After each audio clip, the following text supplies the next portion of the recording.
Arsenal versus Brighton. Now, this is supposed to be a very difficult game for Arsenal, and for like obvious reasons. Brighton are a team that they can show up any day they decide to show up. They will come and cause you all sorts of trouble in games. And then the day they are not showing up, you just get to them, dismantle them, do your thing around them, and then get your 3 points and leave. That's the kind of team Brighton are. So I don't know the type of spirit. I don't know what they will be bringing to this game against Arsenal today, maybe tomorrow.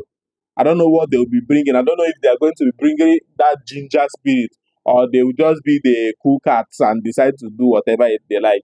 But considering that they are coming up against a team like Arsenal, and Brighton somehow they have a way of playing with Arsenal's emotions sometimes in games, and Arsenal on their own side, they have not really been impressive.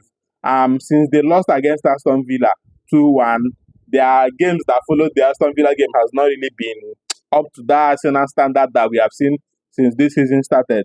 Firstly, they lost against Aston Villa. Then they played against Wolves, and they needed 2 own goals from Wolves to get the win. And even the second own goal came around the 93rd or 94th minute of the game for them to get the win. Then after the Wolves game, they also needed that very ridiculous handball from Jake O'Brien against Everton.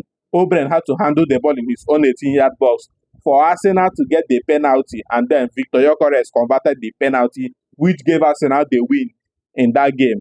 So after the Everton game again, they now had to play Crystal Palace in the EFL Cup, where they also needed an own goal from Lacroix. And then later, Crystal Palace had to even equalize the game, and Arsenal needed until the penalty shootout got to the 8th round before they were able to win the game. So they have not really been impressive since that Aston Villa game. And this Brighton team looks like a team that can compound their issues.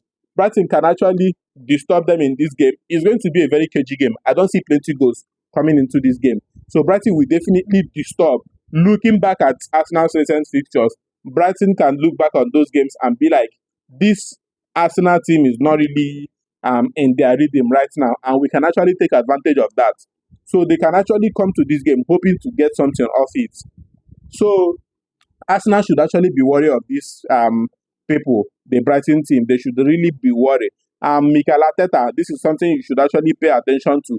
And with Manchester City breathing down your neck, this is no time for you to now start messing up, because you are just 2 points ahead of Manchester City. And Arsenal has found themselves, I think in the last 4 years,